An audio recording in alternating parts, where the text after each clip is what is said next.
Hadirin ma'asyiral muslimin rahimakumullah. Inilah pada malam hari ini saya hadir memenuhi undangan Abah Yai Ja'far Shadiq. Selain untuk bersilaturahmi, juga ingin mengajak kita semua untuk bersama-sama membawa umat ini menuju dalil, bukan menuju doktrin. Bahkan haram bagi para santri, para kiai yang sudah balagha rutbatal ijtihad, dia sudah bisa membaca kitab, dia sudah bisa membaca ilmu qawaid, bagaimana istimbat, kemudian di dalam agama dia masih bertaklid kepada orang lain tanpa mau meneliti tentang apa saja, tentang agama, tentang doktrin-doktrin seperti tadi. Kita tidak boleh bertaklid, tetapi harus mengistimbati dengan dalil. Nahnu atsba'ud dalil haitsuma yamil namil. Kita adalah orang-orang yang mengikuti dalil, bukan mengikuti doktrin. Kemana saja dalil menuju, disitulah kita harus menuju. Ini yang diajarkan oleh para guru-guru kita dengan sanad yang tasalsul sampai kepada Rasulullah Muhammad sallallahu alaihi wa alihi wasallam. Kalau kita beragama tanpa sanad, maka seluruh orang bisa berkata apa saja. Laulal isnadu laqala man syaa ma syaa. Kalaulah tidak ada sanad, maka siapa saja bisa berkata apa saja. Hadis kalau tidak ada sanad, maka siapa saja bisa bikin hadis palsu. Hari ini 1442 Hijriah, 1444 Hijriah, anak Presiden Jokowi siapa? Kaesang dan Gibran, dua. Kalau saya Imaduddin mencatat sekarang, bikin sebuah buku, anak Presiden Jokowi 3, 1 Kaesang, 2 Gibran, 3 Imaduddin. Kalau sekarang saya katakan, pasti ketahuan saya bohong, betul.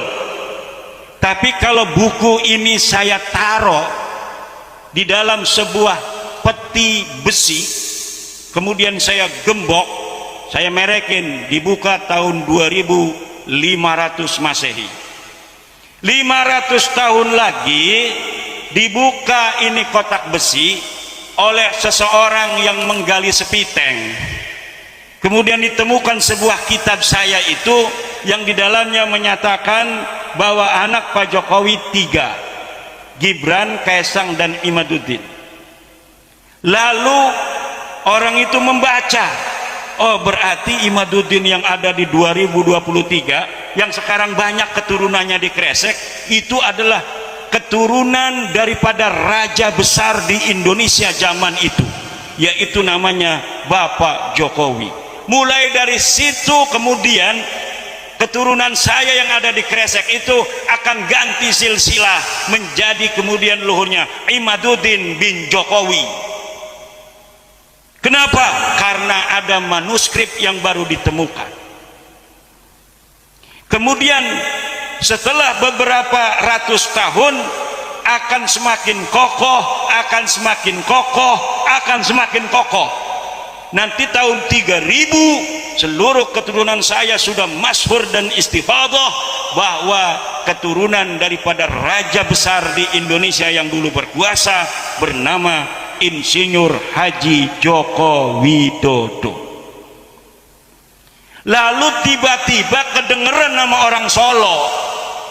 Di sana katanya di daerah Tangerang, Banten ada keturunan Insinyur Joko Widodo, raja besar tahun 2023. Keturunan Pak Kaesang dan Pak Gibran tidak terima.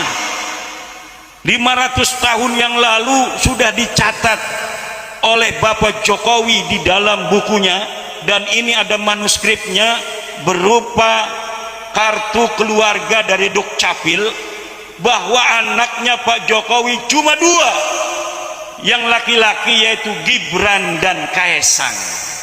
Kemudian ributlah ini tahun 3000 karena keturunan saya juga sudah masyhur di Tangerang sebagai keturunan daripada Raja Besar Indonesia Bapak Joko Widodo.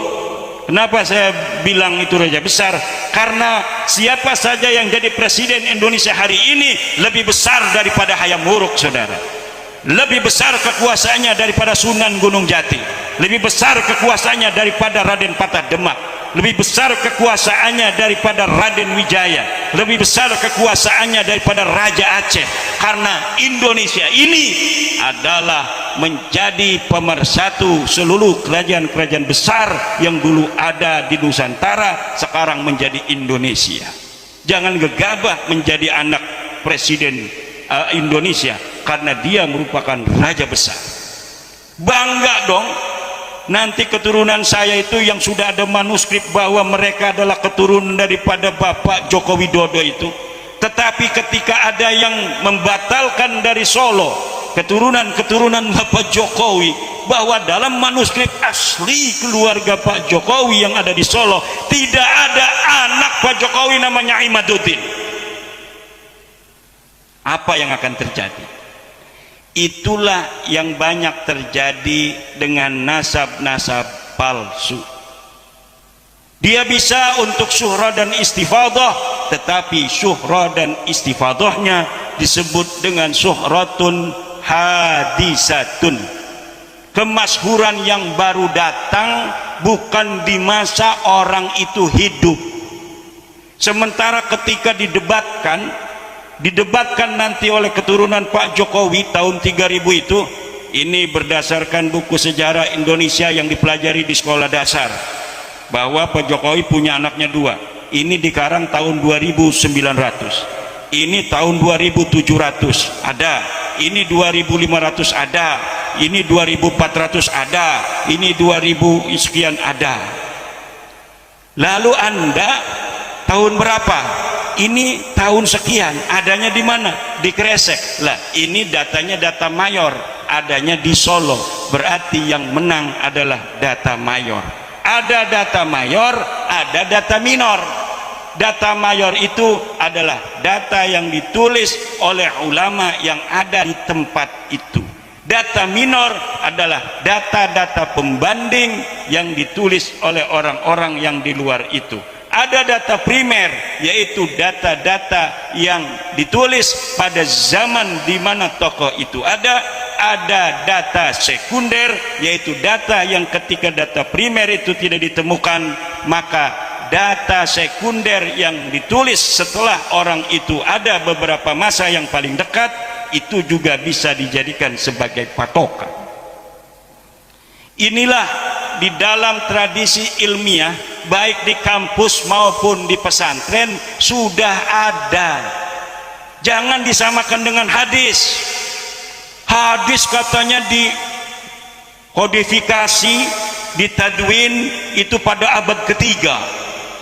Kata-kata Rasul ada di 1 Hijriah, tetapi dicetaknya, ditulisnya abad ketiga, 300 tahun setelah itu. Berarti katanya tidak bisa dong ini dikatakan hadis asli. Karena apa? Karena tidak ada kitab yang ditulis di zaman Nabi.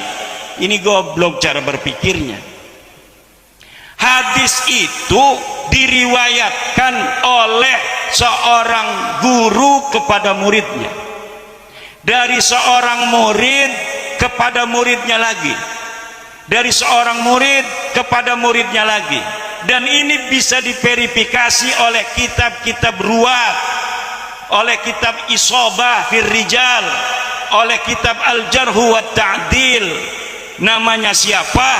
Misalnya Imam Syafi'i mendapatkan hadis daripada Imam Malik, Imam Malik mendapatkan hadis dari Imam Nafi', Imam Nafi' mendapatkan hadis daripada Ibnu Umar, Ibnu Umar mendapatkan hadis dari Rasulullah. Ditulislah kemudian di dalam Musnad Imam Syafi'i